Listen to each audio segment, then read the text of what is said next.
our own needs. Sleep, food, social relations, having moments alone. These personal needs are something that we require to survive. But some people are going to be so focused on fulfilling the needs of others that they're going to feel torn apart at some point, and that's going to lead to them coming into counseling.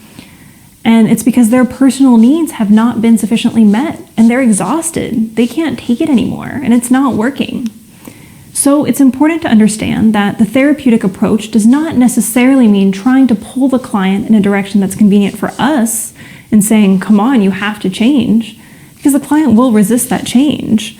The more we try to pull them in one direction, the more they're going to say, no, I've got a lot of good reasons actually. If I want to be a good person, I have to be a good parent. And if I want to be a good parent, I have to be there 24 hours a day. And maybe I have to breastfeed for X amount of years, even though it's exhausting, etc., etc. So the most important thing is to truly understand what someone's beliefs are, where they're coming from, what actually makes sense to that person. Because if you understand a person's needs, you can understand why they have the emotions, the feelings, and the beliefs that they have. And then you can also understand that there may be other types of behaviors capable of meeting their initial needs while still preserving their quality of life and their values. Another component of care that's especially relevant for burned out parents is their ambivalence to change. Most people come in for a consultation because of either a catalyst, so some situation that makes their previous behaviors no longer possible. Other people come in because someone is telling them to change their behavior, so the motivation can be extrinsic. People can come in and be focused on changing others, not themselves, saying, it's not me who has to change, it's the system, or it's the family, or if the children were better behaved, everything would be so much simpler. So some people from the very beginning aren't focusing on the changes that they themselves will need to implement. But even if there is an intrinsic motivation to change and the parent realizes on their own that they need to alter their perceptions, their ways of acting, their ways of thinking, it's not easy to change, and we can't change people against their will. So as practitioners, we have an opportunity to help people to change themselves. And as a practitioner, that is something that's both extraordinary and frustrating at the same time. Because the client comes to you, asks you for help, so you feel invested in helping this person change. But a lot of the times, the person is still torn about changing. Because there's a comfort in the past. Even if it was uncomfortable and painful, it was still something that was familiar, and changing always brings uncertainty about whether it'll work and about what the future will look like. And sometimes people feel hopeless about whether things can change for themselves or for others. It's important to understand how someone could feel powerless so that you don't give them standard, ready-made solutions that will quickly yank them out of their feelings of powerlessness. Because it can be by working through those feelings of powerlessness themselves that the person will slowly begin to discover other solutions. If you're working with someone up to that point, when a person has almost hit rock bottom in a way, and you as a practitioner, you accompany them there, then that person finds hope because at least that experience was shared. And the client knows that you've also shared and understood them in that situation. If you're working on a treatment plan and the client isn't already convinced that they're capable of changing, and you tell them, yes, you are capable, but they don't feel that, then you're really out of sync with that client and what they're going through. And it's going to become something very cognitive rather than experiential. And as long as the person doesn't feel they're capable of changing, that they have the resources they need to change, that it's the right time to change, there's no reason for them to actually change. They have no intrinsic motivation to encourage change and sustain it. And having that motivation to change includes being able to reflect on different aspects of changing. So sure, you know that you want to change, but how do you want to change? How are you able to change? Why is it important to change? How are you willing to change? And that's a really important feeling. And from the outside, you can say to yourself, duh, everyone is capable of change. But no, it's not that easy to change, and at the same time, people can all have really good reasons for not wanting to change. And in cases of parental burnout, the matter of change applies not only to the parent, but also to their families who will be impacted as well.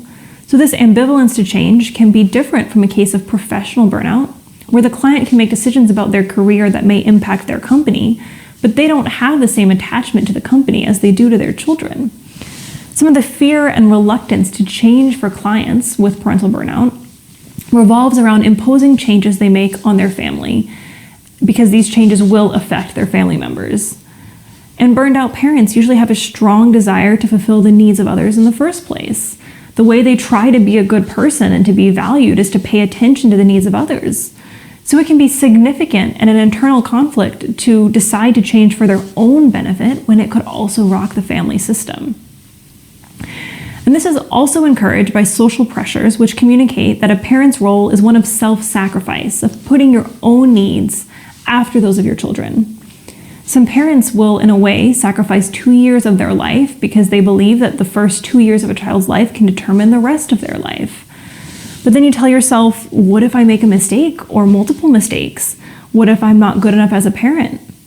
And if you keep drawing these types of beliefs out, this would mean believing that your behavior as a parent will determine the entire life of the adult your child will become.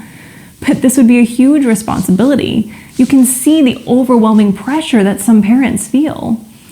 So the cultural shift surrounding how we view children over the past couple hundred years, where we now view children as people, it is of course beneficial, but it can also have disadvantages on the parents.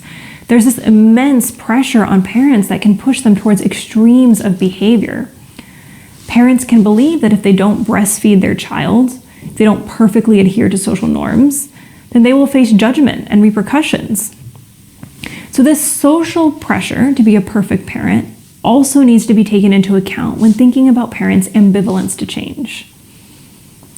Another important element when working with burned out parents is to have an unconditional positive regard. This will allow us to be as close as possible to the other person, to go at their pace, and to not make judgments.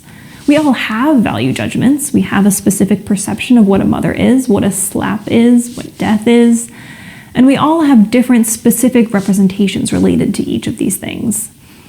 If I really want to be as close as possible to understanding what the other person is experiencing, I have to use congruence. But I also have to be able to really identify my own judgments, even undo them, so that I can enter the other person's frame of reference. And so when we speak of unconditional positive regard, we say that it means not judging, but we cannot truly refrain from making value judgments. So this relates to how we express our understanding, when we are empathetic, when we reformulate. It has to do with being as close as possible to the experiences, representations, and way of thinking of the other person. This does not mean that we don't have an opinion. So accepting the feelings, emotions, and experiences of the other person does not mean that we approve of them, and it also does not mean that we disapprove of them. As a therapist, we are not a judge, nor a priest, nor an arbiter of morality, even if we have convictions and beliefs about what is good and bad. And we are not in a position of passing moral judgments about what is good or not. So to be as empathetic as possible, we need to show unconditional positive regard and accept that any feeling is human and that we can respect the person in their entirety. This positive regard will be transmitted to the client, and they will also feel that it's acceptable to live the way they do. And they will also feel that it's acceptable to decide to live differently. If their therapist doesn't accept them, they are torn. How can they themselves live this acceptance, which can then lead to change? So you can't speak about empathy without also speaking about unconditional positive regard, and without speaking about acknowledging your own attitudes and position.